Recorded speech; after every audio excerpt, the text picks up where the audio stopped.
So, hello everybody. Welcome to what we got today. Here we got Central Until Unscripted, which is my placeholder name for my show until I decide to have a real show. So, good to see you all here, and I'm going to just put some links around the internet. So, just give me 1 minute here, and I'll get that up.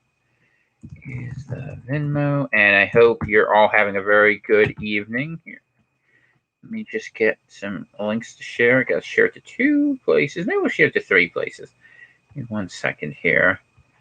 Let's see. Showtime. Put it up on Twitter. I don't know why I'm putting it up on Twitter because Lord knows I don't even like going on Twitter, and I've been threatening to quit Twitter yet again. It's pretty funny. I always build up an account with like 5,000 followers on Twitter, and then I end up quitting the show or quitting the platform because I get just so sick of all the woke people out there, and it just makes me want to vomit. So what can you do? But that's the way it goes here. All right, we'll just read what that says real fast here, and we'll put it up on Facebook, even though Facebook never shares anything, and I'm shadow banned like crazy there. But I'll be talking on various issues on YouTube right now. Join if you like. I'm such a tech. I'm just such an old guy here. All right, so we got it all up. We got everything up. I put all the platforms up. We'll give it a minute before I get into the monologue in general. Henry, Alexa, good to see you. Good to all the rest of you who are here. If you're here, smash that like button because that's what I'm supposed to say. I don't really care that much. Honestly, the algorithm screws me either way, but it does look kind of cool. I mean, it's a nice way of showing appreciation, is it not? Um, Hi, Joseph. Good to see you, and hello to everyone from the great Atlantic Northeast. Let's see. I should practice my new catch line that I've done, and we'll see. From how would you say? Good morning, one and all. From Buffalo to Bangor, and from Halifax to Harrisburg, the Great Atlantic Show is here for you. What do you think? Is that a good beginning? You know, radio is so cheesy, but I actually have a great appreciation of the format because it really radio engages your mind much more than visual formats. I don't even like doing videos because when it's just my voice, you can't be distracted. For instance, I know some autist out there is trying to figure out every book that I have on my bookshelves, and I'm sure at least 3 of you in the chat have done that before. Be like, oh yeah, he has this, and that. And I know because I am that guy. I do that. It's one of those things. But with radio, you don't really have all those distractions. You just have an intimate conversation where a person puts things out in front of you, and you can actually get to know the person a little bit. You can share a little information. And I think it's kind of a shame, actually. I think us being in a video age has made us more superficial. Whereas, you know, for instance, I'll have people tell me for years, I would say, you should wear a suit, you should do all this. Well, in real life, I don't like to do that, and I will at some point. I mean, if I go out there wearing a suit, something went really, really wrong, and that's just kind of the way that goes. But it's just interesting, and I say all this as preface to the real show because I'm waiting for people to get in here because I was late about setting it up. Because what ended up happening is I've been doing a lot of work on setting up for Free Atlantic Radio and figuring out who is in the Atlantic. This has like been the most interesting part of it, right? Because there's been a lot of conversations who's in. So here's who's in. We know New England is in, and it seems like Lower New England wants in. Upstate New York definitely wants in. Nobody wants New York City in, and we all want the Maritimes in, although they don't seem to be aware, except for 1 or 2 people in New Brunswick. And we want Quebec in, although none of us speak French well enough to say it. And Ontario seems to want in, but no one really wants all the rules they want. So that's a problem. But we'll talk about it as we go through a rethink of what it means to be in civilization. I've been reading, actually, for my fun, I've been reading, fun is that? There's no way I can reach that. Let me see if I can reach it with my shoe. All right, I don't want to move because the camera will come off. I'm reading my 980-page book by Carol Quigley, Tragedy and Hope. I literally read 18 pages. No, I lied, 21 pages. And it was densely packed. It's an interesting book. It's a fascinating book. It's the history of the New World Order, basically, in the first half of the 20th century, as written by the New World Order.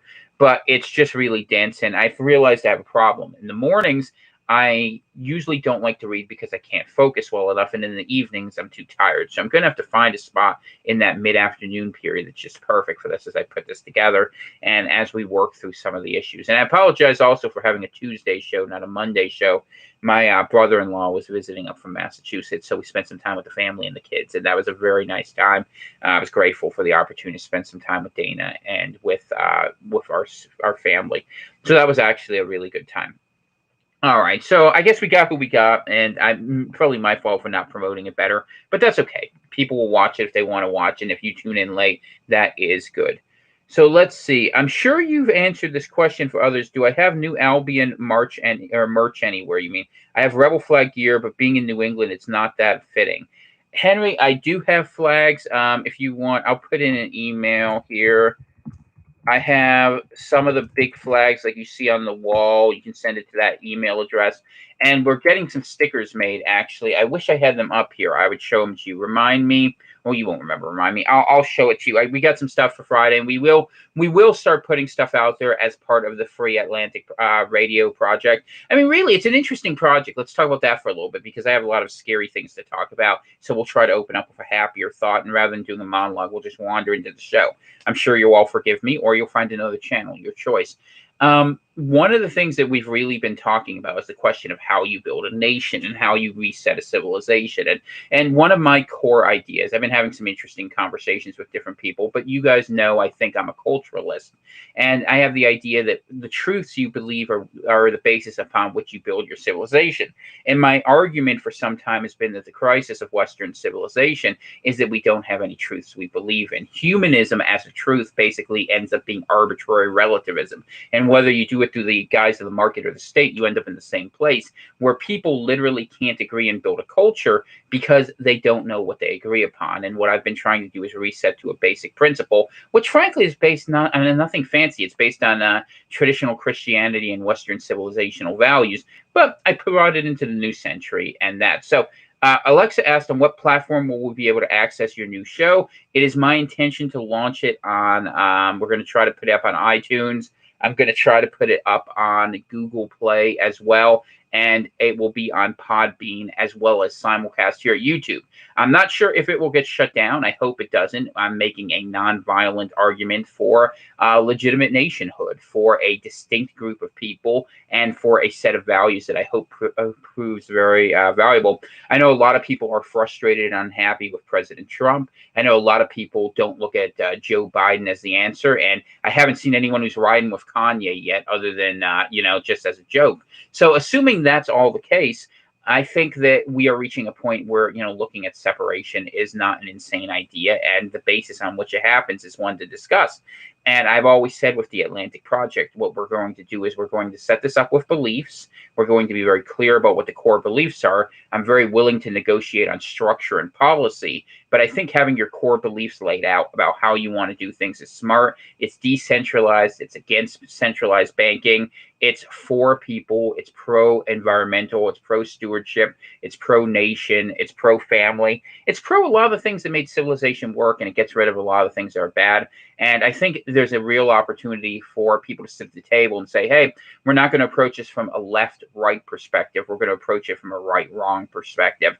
And if people are at a point where they literally have no moral sense, those are people you don't want at your table, because those are the ones who literally have surrendered their humanity, in my mind. What separates man from beast is the idea that we have higher moral instincts and callings. And so I'm going to call that, and I'm going to tell you something I'm going to say that's going to make it both very popular and unpopular at the beginning. And I'm going to say something very, very simple. Whites are welcome. And why am I going to say that? I'm going to say that because I want this culture war to end. If you want to end the race war, you have to stop saying one group is good and one group is bad. The New Albion proposed constitution guarantees meritocratic rights for everyone involved with this. But the idea that you're going to just continue to attack whites and that there's this giant elephant in the room, this just isn't going to to be allowed to continue. And New England, for those who don't know the demography of it, is basically the whitest part of America. So when it ends up working out, I think that there will be a lot of support for this. A lot of people will want to go along, and I think a lot of people in other places. I suspect we'll have a lot of fans in Michigan and Ohio, potentially in Pennsylvania, certain parts of it. And if people want to work at it that way, we're going to do that. But, like Joseph said, wishing that's how the nation was run, I like to put out my ideas. I'm certainly willing to have a conversation with anyone. And if someone brings a good point to the table and has a legitimate interest in working, that's fine. What I'm not going to go for is this mass victimization ideology anymore. And I'm not apologizing for things. Like, I don't do that. I mean, some of you have read a couple stories about me. You know that I'm not a guy who's shy about expressing his opinion. And I've decided that literally our survival might depend upon the boldness. Blacks can be welcome, absolutely. If they want to adhere to the same rules, they're not going to be victims. They're not going to be able to play the race card. People will be treated equally under the law, and they will be protected under the law. If they are American citizens or Canadian citizens, in the case of this, then they are absolutely welcome. I have no problem with anyone because of their race. And I'll tell you the truth of it. And look, I know identity politics better than anyone in this room, probably. The fact is, white people want it to be that way. White people believe in meritocracy and fair issues in doing that. And, within New England, there are areas where you have larger portions of minorities. Boston is one example, Hartford, certain college towns. And I don't have an issue with that if people are willing to leave it. When you join the Atlantic nation, you pick up an Atlantic identity. And that identity will probably be widely centered around American and Canadian traditions as informed by English and French civilizations, as we see in Canada and Le Québécois. Because I actually want us to be a bilingual civilization. Why do I want that? Nation makes culture, and the French are very smart about how they talk about culture. The English have a good sense of law. I think that putting that combination together could work very, very well. So that's certainly it. Is my time frame for a higher order kinetic conflict around November 2020? If it doesn't happen before then, I think that's absolutely right. Gregoric, is it Gregoric? Should it be Gregoric? I think it looks like there's a G listing, but that's right. We'll just say Gregoric. That's what it says. So yeah, I think that's very likely, and we'll talk about that a little bit. What do I think of Bill and Melinda Gates? I think that they're closet eugenicists who have been working to kill a lot of people in the third world for a very long time. I think if you want to know what people think of them, look at what the Indians have to say about them. And by that, I mean India in South Asia. It's certainly been a problem. So let me start. But anyway, I went into a digression at the beginning. Because I am going to go out there and I'm going to do this. I'm working with people throughout the region. I'm currently working with people in Massachusetts, New Hampshire, New York, New Jersey, and Pennsylvania. I'm looking to get some Vermonters, and if there's some people in lower New England, that's good. I also have allies in New Brunswick, Quebec, and Nova Scotia. So I keep busy. And do we have a big movement? No, we don't have a big movement, but we have some people who are determined, and we have a better vision, and we're going to make the argument. And I've been at this game a long time, and I found that the best thing you can do if you want to appeal to people is you speak truth, you're unrepentant for it, and you let people attack you for it. If they want to attack me for defending the family and saying that, the majority are welcome, go ahead. I welcome that. I have a hunch it won't work well for them. But that's okay. The media is awful, and they're rotten, and they lie, and I know that. And I've fought that battle for many years. And what they will do is what they always do. They try to cancel voices they don't like, and they think that's an effective strategy. The thing is, people don't go away. They just get quiet, and most of what I do at this point is offline anyway. I've just come back online because there's a lot of people who I hope to wake up before things get too crazy. So let me start with a story. And it's a disturbing story, but I'll start with this story here, which was I had a dream last night, and I'm not in the habit of sharing my dreams, but I consume an inordinate amount of news that probably will surprise absolutely no one. And I read a lot of things that are crazy, and I read a lot of things that are not crazy, but I read a lot of things. And part of what I do when I go through this is I try to understand what's happening, and I try to predict the future a little bit. So one of the things I had a very disturbing dream, and I don't dream often, or at least I don't remember my dreams often. I should say that. It does happen occasionally. And I had a dream that there was a child. The child must have been 10 to 12 years old. I don't know the child. I'm like watching this in the third person. And the child is in a school, and the school was on lockdown for whatever reason, and the kid wanted to get out and leave. And there was this man at the door who was dressed somewhat formally. He was wearing a button-down shirt, for instance, but he didn't have a tie on. But he looked like he was like off-duty security type guy, but no one knew who he was. And he said to the kid wanted to leave. He's like, "You're not allowed to leave. You can't leave until you get your shot." And all the kids were there, and they didn't want to get the shot. And the parents didn't know they were going to get it, and they weren't informed. But the school went ahead and did it anyway. They were going to give these kids the shot, and they wouldn't go. And so the kid was whining like he didn't want to go. And then he pretended he did because the guy was armed. He had a gun, and he looked like he was going to threaten the kid. So whatever, the kid pretends that there's not a problem, but the kid, I guess in the dream, had been trained in martial arts. So then when the guy wasn't paying attention, he went ahead and disarmed him. He was able to do that, and he got out. And so he went out, and then he found his way to his parents. And when he went and talked to his parents were like, "Well, why wouldn't they let you out? Why would this happen?" And as it turned out, something happened all around the nation where the kids were all getting vaccinated against their will. But not just that, they were being held inside these schools, and the parents were going nuts. And I'd read stories that FEMA had actually thought about doing this. There's actually a protocol to do this, believe it or not, where they can do forced vaccinations without their permission. In fact, this is a problem in the state of Maine. You can't go to school if you don't have these vaccinations. But I realized something. I woke up, it was about 4:30 in the morning, and I woke up and I was thinking about this, and I was like, you always hear about these Red Dawn scenarios about how this social war, this culture war could be won. And I had a really horrifying feeling in my gut where I was like, what if you had the schools were locked up and all the kids of America were taken hostage in one day by the state? And the parents were told, if you don't go along with this, if you don't support us, then you will never get your children back. And that the children would be held hostage. And I was thinking about it, how awful it would be. And it was even worse because I was reading about some of the stuff with the vaccines.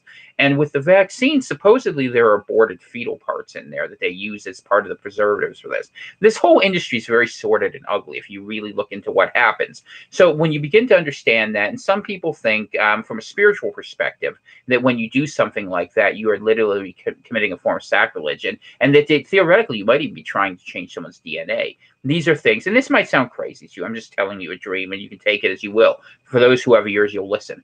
And what ended up happening was that people who didn't want to support the state, who hated the state, were found to be hopeless in one day because the kids they gave away so freely became the weapon against them they couldn't resist. And that literally in one day, America was conquered by a Red Dawn strategy, by the same sort of social culture forces that are out there. And it would make a horrifying movie, right? It's a horrible idea.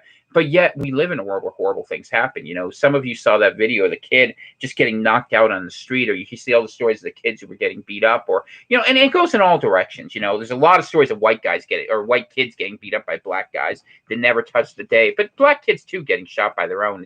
It's terrible in the time of Black Lives Matter. And, you know, I even know another example. I had a friend of mine whose kid, 14, 15 years old, we try to mentor them a little bit. And the dad just beats on the kid for not being for Black Lives Matter. And it's funny, I said, send him the manifesto for Black Lives Matter, how it says they want to get rid of fatherhood. I mean, why would you want to get rid of fatherhood if you're trying to help people, especially when it's well understood the epidemic of not having fathers is at the root of so many problems within not just the black community, but increasingly in the white community. And yet they do that. And so when I was looking at all this and I was coming to understand it, it was just literally the case that it was something evil. I mean, what do I think of Melinda wearing an inverted cross during their interview? Yeah, she claims it's a Catholic thing. I saw that. I mean, if you guys know how to see the symbols, an inverted cross is a sign of Satanism. And you know, one thing I say to people, and people get mad at me, but I do believe there is good and evil in this world, and evil usually reveals it by itself by saying that there is no good. There's as many choices as you want. I mean, you may consider it allegory, you may consider it literal truth. Remember the Garden of Eden. The whole deal was, well, you can eat everything except that one, and it's always the one lie that you get told. You know, oh yeah, you can eat that. That's fine. You know, and that's what we live in. We live in a house of cards world where there's so many falsities we can't know what's true, and that's one of the problems with covering the news these days. I can't tell you what's true anymore about coronavirus. I'd like to. I wish I knew. I mean, I'm really concerned about two things right now. And I don't have in-depth reporting on it, but I'll tell you what I'm keeping an eye on, and then I'd suggest you look at them. Number one is this outbreak of the bubonic plague that's happening in China, and if there comes up a version of the bubonic plague that's antibiotic resistance, that's what you need to be scared of. That thing can kill 97, 99% of people who get it. It was really bad when it happened the first time, and if it's antibiotic resistance, and we know things get engineered, I'm not saying that's going to happen. I have no evidence of it, but I'm always scared of stuff like that. We live in an age of asymmetrical, awful warfare.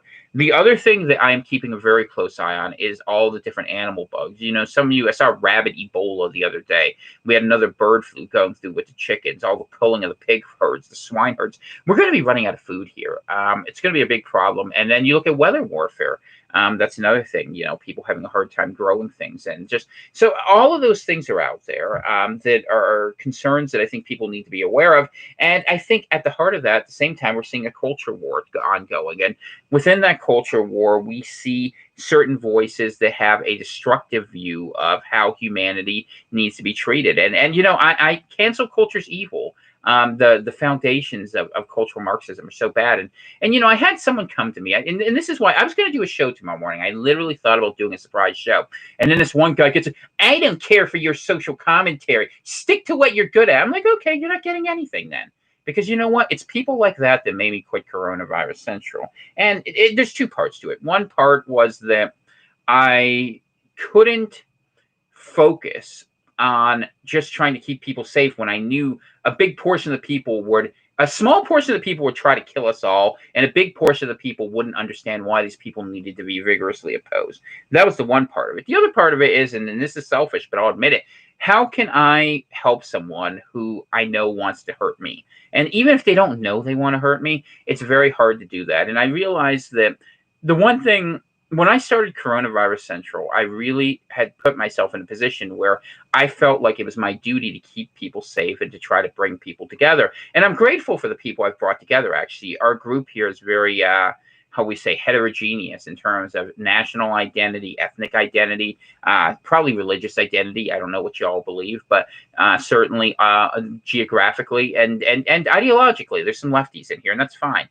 I like some of the some of the ladies in here actually bring a lot of class to this show, and I appreciate that. Appreciate you all. And I want to get past, like I said, the left-right paradigm. Good to see you guys. Glad you're all here, by the way. But as I was going through it, what I came to realize was that you can't tell people half the truth or they don't understand. And I have to tell you everything how I see it because I don't know how to divide the parts I know.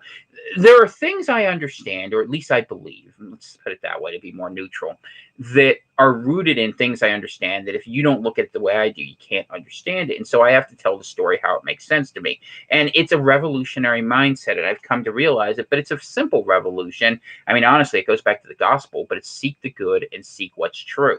And if you go from that basis, you can find a lot. And once upon a time in our civilization, we used to do that. And I think we're ready to do that again. And I think we're ready to get past some of the old fights. And I am certainly willing to put down my arms when it comes to those sorts of fights. I am willing to look out for the interest of everyone who's willing to look out for my interest and for the idea of a new group identity that transcends some of these old ones. And what it means, we all leave the problems aside. I think that that's where we need to get to. And I think you have to do that in a place where geography and culture allow that to happen. So we're going to do it in the upper Northeast, but hey, we may have friends. You know, if other places want to come along, the ideas are universally accessible, and we're going to go with that. And I'm going to put the ideas out there in more aggressively, I should say.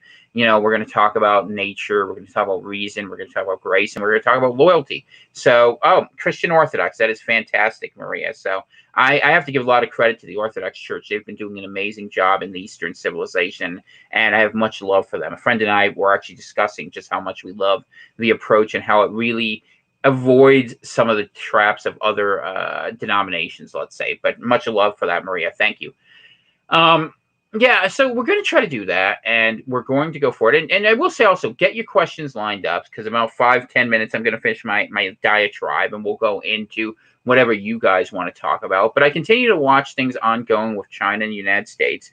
I continue to be concerned about the fact that our government really doesn't seem very interested in our people in a lot of ways. And I have seen that there is a little bit of movement on the social media front to open things up, but I don't have a lot of faith in it. I do continue to think we are heading towards a very aggressive outcome. You know, some of you saw the March of the Black Panthers, that whole militia they had down there in Georgia. And I thought it was interesting. I mean, they do legally have the right to march, but it's interesting. Now, if you went out there and you had the White Tigers, let's just pretend, out there marching, you would have the FBI literally rushing to shut everything down. And I think one of the things that people don't realize is that the resistance that culturally... It says my connection's unstable. All right, let's see if I'm back. Give me a second. It's like my numbers are moving. Am I back? If I'm back, you guys tell me. So, okay, I'm back then. It cut out when I was talking about the deep state. Okay. My wife tells me to cut out when I was talking about the deep state. So what a surprise. Well, have you ever noticed, you guys who've been here in this chat for a while, and some of you have been here, Joseph and Sam, and a couple of you others here who've been here. Every time I talk about two different things, it cuts out on us, right? Whenever I talk about the deep state, it cuts out. It's like there's a centrist there holding a button over at Dugway, Utah, or Fort Meade. Or when I talk about the Federal Reserve. Without fail, it cuts out. But that's because you're not allowed to name the people who control you. And I tell you the truth, that's what we need to do. And one of the things that I'm going to propose is that we take power back from the banks, and that we, for everyone who's involved in this, you know what we got here? The Federal Reserve Bank of Boston. If New England were to separate, let's just pretend, I think that everyone who is in New England should get an equal share, every adult, let's say, who is a citizen of the new state should get an equal share of whatever the balance book on the Boston Federal Reserve is in terms of money. Does that sound like a good deal to you? We'll call it a citizen's dividend. It'll be absolutely great. It'll be tremendous. We can do this. And I think that would be really good, because ultimately we paid for that in blood and treasure. We paid for all these things. And look, like I was telling you, the deep state is real. It exists. They watch my program. Let me say hello to all my friends at Langley is the CIA. Quantico is the FBI. What else do we have? I think Bethesda, if I remember right, is the NSA. So we'll have that. And absolutely, we should have healthcare for our people. I think we can do that. And I think, and let's talk about healthcare for a second. This is actually a great point. I'm glad you brought this up, Alexa. And we need this in a time of pandemic. But I'm going to tell you a truth no one wants to say. The reason America hates social welfare is because the different races and ethnic groups don't like each other.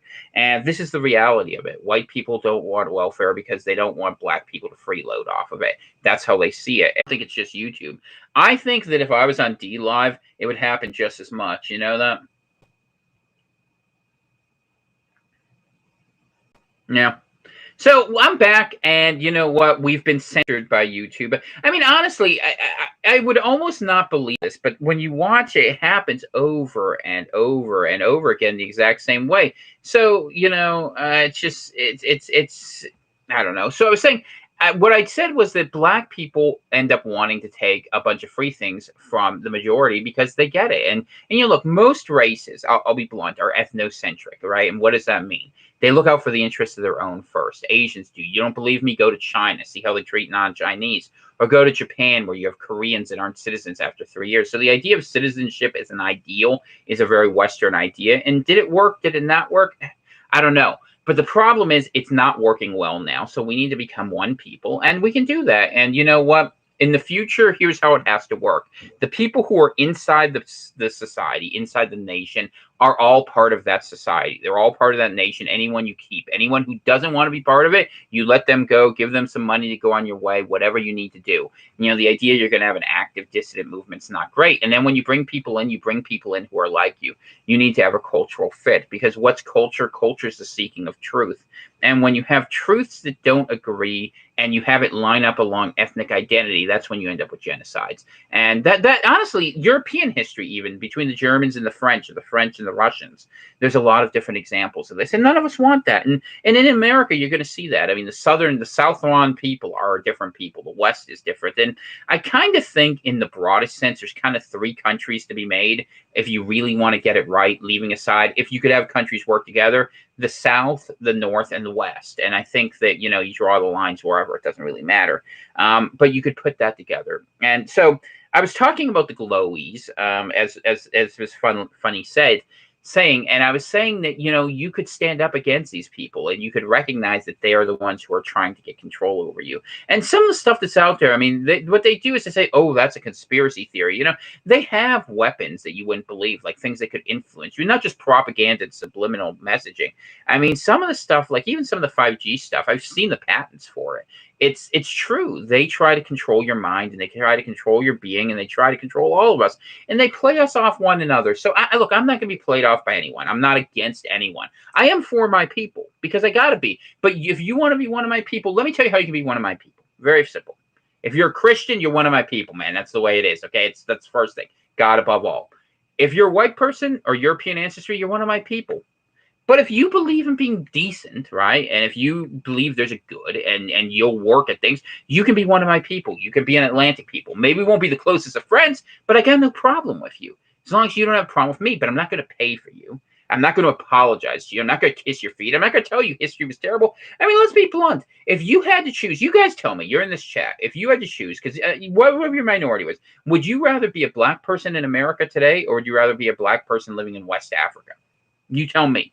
Where do you think there's more opportunity? Which do you think is the worst society? You know, there was this whole spat on Twitter. It was funny a couple of days, and it happened about a week ago. And there were these black people from Africa, and they were saying to the African Americans, right, the blacks in this country, that literally they went out there and said, wouldn't we love to be able to have to complain about things that happened to us 200 years ago to be unhappy about? But that really ended up being the problem, that, you know, that they're always looking for something. And look, I don't think most black people are involved in it. I think, honestly, there's a few black people that go ahead and grift off their people. And I think there's a lot of white liberals. And to be honest with you, and I'll say this very bluntly, and look, people say I'm an identitarian, fine. There's a bigger problem with white liberals who apply this idea of universal victimhood, and it's actually a form of imperialism, because you're putting one set of values, right, and saying these people fit and these people don't fit, and so you do it in a way where you're really degrading them and degrading yourselves. Don't do that. Just stop. And it's such a Northeastern thing to do. God, that's the whole reason we got into the Civil War, because New England always wants to tell others what to do. Let's get our own society right before we start telling the whole world. But the East Coast establishment is sort of retarded. And I can say this because I grew up in Arizona. I grew up out west, and I could see the differences. You know, it's funny how you end up leading things when you come from somewhere else, because you can see things from the outside a way you can't on the inside. And people in the Northeast are idealistic, and they're thoughtful, and they believe in social order, but they also tend to believe their own lies sometimes. And you can't believe your own fantasies. That you need to get past that. And you know, ultimately at the end of the day, people are people. They have certain needs. But one of the needs they have is an orderly society with a set of rules we all agree upon. And one of the things we're going to talk about is what that order looks like. And in terms of just basic things. If we can agree on the basic things, I'm sure there's enough wealth and enough happiness. We can all get along happily, and that will be good. So let's see here. Did I miss the rundown on the Propertarian rally on Saturday? Turned out all weekend spending time with family. So the Propertarian rally, oh my, okay, so I'll talk about that. I said I would. Because they went down to Virginia. They went to Richmond, and here's what happened. It was bad planning by them. And I talked to Kurt and John a little bit about it too.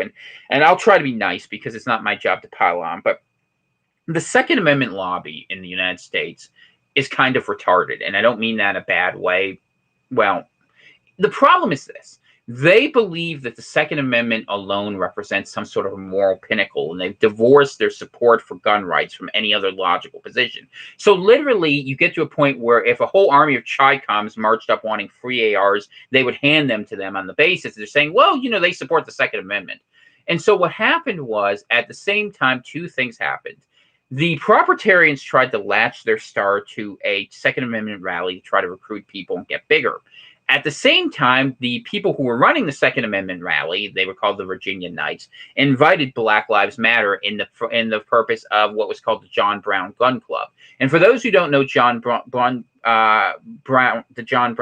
Gun Club, no, look, young lord, I'm saying that a lot of times there's a lot of blacks who are more than happy to just go ahead and take free stuff when they know it isn't morally right. And that happens. And look, I have one of my best friends is a black professor. He says, look, I don't think it's right, but I'm not going to refer you something for free. And I'm not saying that's all the time. I'm not saying that's all black people. There's a lot of white people who do that too. But yeah, that happens a lot. And I'm sorry to say it, but it's true. I mean, you don't have to like it, but if you don't, and I'm not saying it applies to you. Look, one of the things that's really terrible in America is snowflake mentality. If I say a group generally tends to do things, I'm not saying it because I'm saying every person does it. But there's a reason stereotypes exist, and it tends to be because they're quick ways to understand the things that people actually tend to do. That's why comedians used to be funny, and now they're not, because they would make fun of things that everyone knows. For instance, Pollock jokes about light bulbs can be pretty funny, to be honest with you, because Poles do tend to wander around certain things, or pick whatever your joke you want to make. These happen all the time here. So anyway, so let's go back to talking about what happened in Richmond. In Richmond, that you ended up having this situation where the John Brown gun clubs came up there, and they were saying, let's make a broad front where we're going to go ahead and stand for we all want guns. So the Second Amendment patriots were like, oh yeah, this is great. So the very people who are committed to destroying the Constitution, they stood with, and the Propertarians were there. So the John Brown Gun Club says, let's do a Black Lives Matter salute. And the gun club's scared to be racist, so they do, let's do a Black Lives Matter salute. And then the Propertarians end up being there. And so Kurt Doolittle thinks he's going to make allies with these people, right? Because he doesn't, and I'm sure he knows better than this, but he's like, look, if we're having a broad separatist front, we can go ahead and work with the Marxists, not realizing that the Marxists were universalists. So you have this awesome video of him going up there talking about white guys being poorly endowed. He literally throws his arms up for Black Lives Matter and craps himself. This is how a movement dies. And I don't mean to be mean. I mean, I've heard that they said it was a Fed setup and that they were trying to cause a big fight and all these horrible things were going to happen. But on the other hand, anyone with half a brain knew that was going to be a Fed setup. Everything that happens in Virginia is a setup. That's why they do it there. So if you were going to have an event in Virginia and you weren't bringing literally the resurrected ghost of Stonewall Jackson, you were going to have a terrible time down there. And so the proprietarians did that, and then they tried to sell it afterwards. And this was the part that got me mad. Look, people make mistakes, and these are not social organizers. These are intellectuals, and I'm not against that.